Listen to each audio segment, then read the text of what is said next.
नमस्कार, मैं हूं साक्षी राय और आप देख रहे हैं खरी बात न्यूज़। आज हमारे साथ एक ऐसी शख्सियत मौजूद है जो कि मैं आपको बताऊं, कांग्रेस में एक अलग प्रकोष्ठ बना दिया गया है। उसके बारे में आपको सुनना अच्छा लगेगा और उसके बारे में इन्हीं से जानेंगे कि ऐसा प्रकोष्ठ क्यों बनाया गया है कांग्रेस में। हमारे साथ लेकिन अभी मौजूद हैं नए प्रकोष्ठ धर्म एवं उत्सव प्रकोष्ठ की प्रदेश अध्यक्ष मध्य प्रदेश की विदुषी ऋचा गोस्वामी जी। बहुत बहुत स्वागत है खरी बात न्यूज़ में आपका। जी, सबसे पहले आपसे पूछना चाहूँगी, धर्म एवं उत्सव प्रकोष्ठ ये कांग्रेस में मुझे लगता है सब पहला प्रकोष्ठ बनाया गया है कि धर्म से रिलेटेड, या मोस्टली हम देखते हैं कि भाजपा में ऐसे प्रकोष्ठ दिखते हैं, तो इसका क्या उद्देश्य है? देखिए, मैं आपको पहले तो ये बता दूं कि कोई भी राजनीतिक पार्टी ने अभी तक धर्म को इंगित करके कोई प्रकोष्ठ गठन नहीं किया गया, तो ये पहली बार ऐसा हुआ है। इसके अलावा इस प्रकोष्ठ का जो उद्देश्य है, जगह जगह धार्मिक आयोजनों के माध्यम से धर्म का प्रचार प्रसार करना व भाजपा के द्वारा धर्म के नाम पर की जा रही राजनीति और धर्म के दुरुपयोग पर नियंत्रण करना जी, कि लोग इसका मुख्य उद्देश्य है। जी, इसमें क्या है, लोगों को धर्मांध बनाया जा रहा है, ठीक है ना। और जो सही विचारधारा है, जो शास्त्र चिंतन है, वो लोगों तक तो पहुंच ही नहीं पा रहा है। तो इस उद्देश्य के लिए आपको यहाँ का प्रदेश अध्यक्ष बनाया गया है कि आप यहाँ पर प्रदेश में कमान संभालें। जी हाँ, ये फरवरी के लगभग में इसका गठन किया गया था, जिस समय हम लोग नर्मदा जयंती मना रहे थे अमरकंटक में। उस समय ये गठन हुआ और उसके बाद में फिर हमने शिवरात्रि में रुद्राभिषेक के आयोजन करवाए, अखंड नवरात्रि में अनुष्ठान हुए। उसके बाद हनुमान जयंती पे तो पहले भी गठन के पूर्व भी, प्रकोष्ठ के गठन से पूर्व भी कमलनाथ जी हमेशा से अपने जाम सावली छिंदवाड़ा के हनुमान मंदिर में बड़े बड़े आयोजन करते आए हैं हनुमान जयंती के ऊपर। इस बार भी हुआ था, उसमें मैंने स्वयं रुद्राभिषेक करवाया था। और इसके बाद में अभी श्रावण महोत्सव मना पूरे डीसीसी कार्यालयों में, गणेश जी का उत्सव मना, अभी सामने दुर्गा जी के अनुष्ठान है। और अभी पूरे वर्ष मैं जगह जगह कई जिलों में भागवत कथाओं का भी आयोजन करूंगी, जिसमें अभी रिसेंट में जबलपुर में एक आयोजन है 16 सितंबर से 22 सितंबर में, आपको भी आमंत्रित करती हूँ, कार्ड दूंगी। तो उसमें क्या कहते हैं, भागवत कथा है, रास लीला है। उस क्षेत्र में लोगों ने रास लीला कभी नहीं देखी थी, वृंदावन की रास लीला आ रही है, 7 दिन भंडारे चलेंगे और निःशुल्क नेत्र शिविर है। केवल हम कथा नहीं सुना रहे हैं, बल्कि निःशुल्क नेत्र शिविर के माध्यम से बहुत से लोगों का ऑपरेशन भी करवाते हैं, और वो भी फ्री ऑफ कॉस्ट। जी बिल्कुल। अच्छा, आज आपने एक मुद्दे पर, विशेष मुद्दे पर प्रेस कॉन्फ्रेंस रखी थी, उसका क्या मुद्दा था? शंकराचार्य जी जो अभी जिनका निधन हुआ है, और उनके बारे में आपने कुछ जो है डिमांड रखी है, एक सोच रखी है आगे, वो क्या है? देखिए, ये सोच, ये आवाज़ सिर्फ मेरी नहीं है, ये पूरे साधु समाज की आवाज़ है। बल्कि जितने भी धर्म प्रेमी हैं, जिनको शंकराचार्य जी के पद का महत्व पता है और जिनकी महाराज श्री से, स्वरूपानंद सरस्वती जी महाराज से अगाध श्रद्धा जुड़ी हुई थी, धर्म से अगाध श्रद्धा जुड़ी हुई थी, उनकी ये आवाज़ है कि भारत के सर्वोच्च पद पर आसीन रहे, 2 पीठों के शंकराचार्य रहे। हमारे पूज्य गुरुदेव जी का जिस प्रकार निर्वाण होने पर सम्मान मिलना चाहिए था, राष्ट्रीय शोक घोषित होना चाहिए था, वो नहीं किया गया, जो सरकार की बहुत बड़ी चूक है। यह भारत का दोहरा चरित्र है, जो हिंदुत्व के नाम पे राजनीति तो करती है परंतु हिंदुत्व का पालन नहीं करती है, सनातन धर्म का पालन नहीं करती है। तो उसे पालन करना भी आना चाहिए, सिर्फ बात मत कीजिए, उसे अपने आचरण में, अमल में भी लाइए, उसको करके दिखाइए। अच्छा, चलिए, 2023 का विधानसभा चुनाव आने वाला है, धर्म के थ्रू कैसे आप जो है लोगों को सच दिखाएंगी? देखिए, मैं तो ये मानती हूँ कि चाहे कितना भी अज्ञान का अंधकार फैल रखा हो, कितना भी घना हो, परंतु ज्ञान का छोटा सा दिया प्रकाश भी उस अंधकार को भेदने के लिए काफ़ी होता है। तो हम जो अभी तक हमने गुरु परंपरा में सीखा है, जो शास्त्र चिंतन किया और जो भगवान के प्रति समर्पण भाव है, बिल्कुल सच्चाई के साथ, बिल्कुल ईमानदारी के साथ हम केवल भगवान का नाम लेते हुए प्रदेश में घूमेंगे और सबसे ये कहेंगे कि देखो, धर्म के नाम पे राजनीति होती है, परंतु राजनीति में धर्म का प्रचार प्रसार हो, इसके लिए ही मैं आई हूँ। देखिए, राजनीति में धर्म का प्रचार प्रसार मुझे इस वक्त पर लगता है, जो आप करने आई हैं वो हम देखेंगे, लेकिन इस वक्त पर जो राजनीति का में धर्म का प्रचार हो रहा है, वो इस कदर से हो रहा है और इस लेवल पर हो रहा है कि जो बाकी मुद्दे हैं, बेरोजगारी, विकास, इन सबको पीछे कर दिया गया है। तो उस पर क्या सोचती हैं आप? देखिए क्या है, धर्म के नाम पे वैमनस्यता फैलाई जा रही है। ये बात आपने बहुत सटीक कही है कि महंगाई को बिल्कुल दरकिनार कर दिया गया, ठीक है ना। धर्म के नाम पर आपने लोगों को हिंदू मुसलमान कर आपस में लड़वा दिया, सबका ध्यान बांट दिया, और उसके बाद में आपने क्या कहते हैं, देश की सारी निजी संपत्तियाँ, देश की सरकारी संपत्तियाँ निजी हाथों में सौंपना चालू कर दी, जो फिर से हमें गुलामी की ओर धकेलने लग गई है, ठीक है ना। अशिक्षा, बेरोजगारी, ये इतने सारे मुद्दे हैं, और आज तो हर वर्ग त्रस्त है। ऐसा तो कोई व्यक्ति नहीं है जो त्रस्त ना हो, सब लोग अपने अपने स्तर पे त्रस्त हैं। अब कहने की बात ये है कि धर्म के नाम पे लोगों को बेवकूफ़ बनाया जा रहा है। हम केवल एक क्लियरेशन करना चाह रहे हैं कि सर्व धर्मों का सम्मान करो, मानव एक ही धर्म है, मानव की एक ही जाति, मानव जाति सारे विश्व में एक ही है। हम लोग वसुदैव कुटुंबकम के प्रचारक हैं। पृथ्वी में जितने भी जीव हैं वो सब ईश्वर से आच्छादित है, ईश्वरमय है, और सब एक ही हैं, ठीक है ना। और कोई भी धर्म, वो कहता ना, मजहब नहीं सिखाता आपस में बैर रखना। कोई भी धर्म एक दूसरे के प्रति विद्रोह करना, एक दूसरे को प्रेम ना देना, सहानुभूति नहीं करना, अत्याचार करना, ये तो कोई भी धर्म नहीं सिखाता। सही बात है। तो बस ये डिफरेंस बताने के लिए हम हैं। अच्छा, ये बताइए, अभी अभी जो ज्ञानवापी मामले पर जो डिसीजन आया कोर्ट का, उन्होंने कहा कि हिंदू का जो पक्ष है, हिंदुओं का, वो भी सुनने योग्य है, जबकि मुस्लिमों की जो याचिका थी उसको खारिज कर दिया गया। उस पर क्या मानना है आपका? देखिए, कोर्ट के कुछ मामले ऐसे होते हैं जिसमें बिल्कुल विधिवत बिना जानकारी के तो हम बात नहीं कर सकते।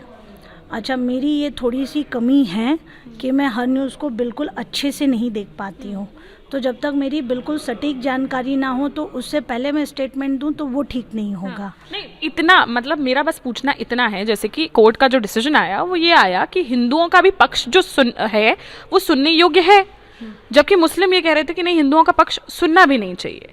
ये उन्होंने न्यायपालिका ने जो है इस चीज़ को माना है कि हिंदुओं का पक्ष सुनने योग्य है। इस पर जो भाजपा है उनके भी, चाहे उमा भारती हो, चाहे जितने भी नेता हो, उनके बयान आए हैं कि बहुत खुशी की बात है और बहुत अच्छी बात है। तो इस पर आपका क्या मानना है? हाँ, तो यदि ये तो डिसीजन कोर्ट का है ना, और उन्हें यदि बोला है कि पक्ष सुनना चाहिए, योग्य है, तो ये अच्छी बात है। अब वो पक्ष कितना सही है कितना गलत है वो तो बाद में निर्णय होगा, पर वो सुनने के लिए राजी हुई, ये बहुत अच्छी बात है, ये प्रशंसनीय है। परंतु अब इसमें क्रेडिट कमा जाए कि भाजपा सरकार और इस वजह से ऐसा हो गया, तो ये तो फिर ये हो जाएगा कि उनके अनुरूप न्यायपालिका चलती है। वो अपना, न्यायपालिका का अपना स्वतंत्र डिसीजन है, जज किसी राजनीतिक पार्टी से संबद्ध तो होते नहीं हैं। बिल्कुल। अच्छा, आप 2023 के विधानसभा चुनाव के लिए जैसे प्रचार प्रसार करेंगी, तो कैसे लोगों को समझाएंगे कि भैया धर्म की राजनीति से उठकर जो है वोट करिए, उठकर विकास के मुद्दों पर सोचिए कि वोट करना है, धर्म की राजनीति नहीं करनी है? कैसे ये समझाएंगे? देखिए, ये थोड़ी सी लंबी दौड़ है, ये ऐसा नहीं कि एक ही दिन में करने से हो जाएगा, क्योंकि अब जो धर्म के नाम पे वैमनस्यता फैलाते हुए अब इनको 7 वर्ष तो ऐसे बिल्कुल प्रधानमंत्री के पद पे हो चुका, ठीक है ना। और आप देखो भी, अरे मुझे अभी एक इंसिडेंट और याद आया, उमा भारती जी बहुत अच्छी साध्वी रही हैं, ये मैं व्यक्तिगत तौर पे बोल रही हूँ, परंतु आप देखो ना, भाजपा ने उनके साथ भी तो बहुत बुरा किया ना, उनके नाम पे ही तो सरकार आई थी, ठीक है ना, उन्हीं के नाम पे सब कुछ हुआ, भाजपा आ गई और उसके बाद 8 महीने के अंदर उनको भी अलग कर दिया, और जिस तरीके से उनका डिफेमिनेशन किया गया है, वो क्या थी, और उनको गिराने वाली जो रही वो भाजपा रही। उमा भारती जी ने भाजपा को यहाँ से यहाँ लाया और भाजपा ने उमा भारती जी को धरती पे पटक दिया। बिल्कुल, ये तो सब साक्षी हैं, ठीक है ना। तो कहने का मतलब ये है कि भाजपा सिर्फ, वही बात दोहरा रही हूँ, संतों का सम्मान करना नहीं जानती है, जो धर्म में नीतियाँ हैं या जो उसके नियम हैं, जो अनुशासन है, उसका पालन करना नहीं जानती है, और लोग इसकी बातों में ना आए, बस यही हमारा पक्ष है। अच्छा, आपने आरोप ये भी लगाया है कि जो साधु संत हैं वो भी भाजपा से डरते हैं। हाँ। ऐसा क्यों? तो आप देखो ना, साधु संत क्या, व्यापारी वर्ग देखो या कोई भी देखो, अब भाजपा के खिलाफ तो जो बोलता है उसको वो रातों रात उठा लेते हैं। भाजपा के खिलाफ जो भी बोलता है उसको उसके मठ मंदिर तोड़ देते हैं, चार्जेस लगा देते हैं, कोई ना कोई। और आप तो देखो ना, आजकल कितनी गंदगी फैला दी है उनने। अभी जैसे मैं स्टेटमेंट दे रही हूँ, मैं आपको क्लियर कट बोल रही हूँ, थोड़ी देर में ना वो चलना चालू हो जाएंगे, अरे यही लोग बहुत पैसे लेकर के कथा करते हैं, जी। ठीक है ना, जबकि मैं अभी क्लियर कर दूं, मैंने कभी भागवत कथा में पैसे नहीं लिए। मैंने कभी, इतना बड़ा जीवन हो गया, मैं ठेका करके कथा कभी नहीं करती हूँ।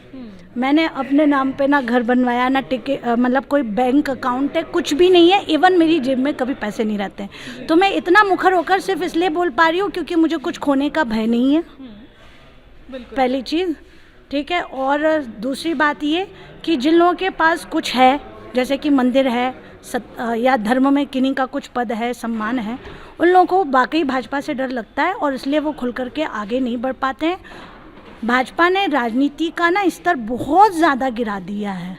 साम दाम दंड भेद, कुछ भी करना पड़ जाए, कितना भी हद से गुजरना पड़ जाए, वो करेंगे। चलिए ठीक है, ये और आपसे बोलना चाहती हूँ, खरी बात न्यूज़ जो है पहले उत्तर प्रदेश में था और अब मध्य प्रदेश में आ चुका है, तो हमारी जनता से क्या बोलना चाहेंगी खरी बात न्यूज़ के लिए?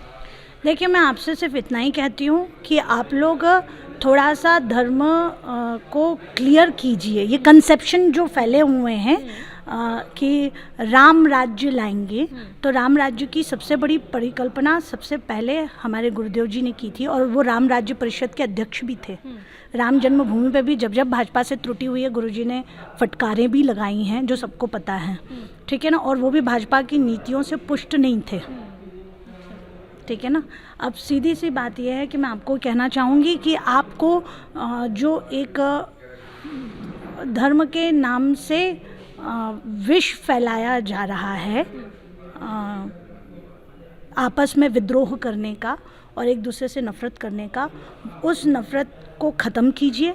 सब लोग आपस में प्रेम से रहिए और साथ में जो बेसिक मुद्दे हैं, धर्म को थोड़ा सा साइड करके अपने उत्थान के लिए भी वो मुद्दे भी देखिए और साथ में सही चयन कीजिए। जो सरकार आपके प्रति दोषी है, अब उसके निर्णय का वक्त आ गया है, तो आप निर्णय कीजिए और विधानसभा के चुनावों में उनकी सारी गलतियों का हिसाब किताब कर दीजिए। जी। अच्छा, एक नारा चुनाव के टाइम पर बहुत चला था, जो राम को लाए हैं हम उनको लाएंगे, उस पर आप क्या मानती हैं? देखिए, ये क्या होता है, उनके ना आईटी सेल बहुत ज़्यादा स्ट्रॉन्ग है।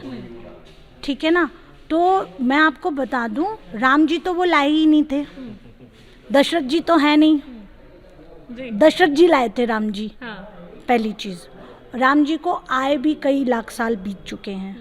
ठीक है, इसके अलावा राम जी का पट बंद हो गया था। तब आपको मेरी जानकारी अनुसार भी और आप लोगों को भी पता है कि पूर्व प्रधानमंत्री स्वर्गीय राजीव गांधी जी ने सबसे पहले पट खुलवाए थे और पूजा चालू करवाई थी। उस समय मंदिर का या राम जन्मभूमि का मुद्दा था नहीं, परंतु पूजा शुरू हो चुकी थी, रामलला की पूजा होने लग गई थी।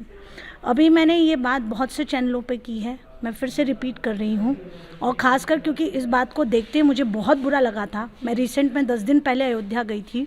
आप कभी भी अपने मंदिर में चप्पल पहन के नहीं जाती होंगी, कोई भी नहीं जाता, जो भी हिंदू है वो मंदिर में चप्पल पहन के नहीं घुसता। ठीक है, और जब आप मंदिर में जाते हैं अयोध्या में, तो सबसे पहले तो 3 जगह चेकिंग होती है। पूरा मंदिर छावनी है, परंतु पूरे उस परिसर में चप्पल उतारने की कहीं व्यवस्था नहीं है। चप्पल पहने पहने ही लोगों को अयोध्या के राजा रामचंद्र जी के सामने खड़ा कर दिया जाता है।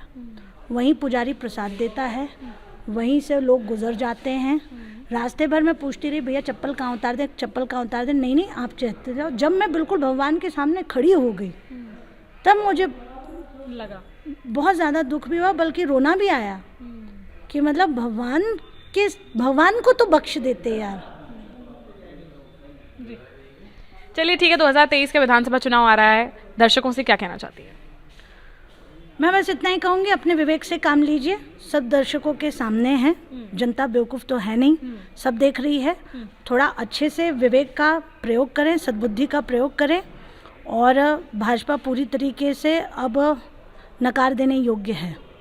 चलिए ठीक है, आज हमारे साथ धर्म एवं उत्सव प्रकोष्ठ की प्रदेश अध्यक्ष जो है विदुषी ऋचा गोस्वामी जी मौजूद थी और बहुत ही जो है रोचक मुद्दों पर बात हुई है, बहुत ही अच्छी बात हुई है, और जिस तरीके से धर्म का प्रचार ये करना चाहती हैं वो आपको कैसा लगा, हमारे प्रश्न कैसे लगे, इनके जवाब कैसे लगे, और ये इंटरव्यू कैसा लगा हमें ज़रूर बताएं, और आगे आप क्या चाहते हैं वो भी हमें ज़रूर बताएं। फिलहाल के लिए इतना ही, लेकिन ऐसी है और किसी शख्सियत या दिग्गज नेता को आपके सामने फिर लाएंगे। फिलहाल के लिए इतना ही। देखते रहिए खरी बात साक्षी राय के साथ। नमस्कार।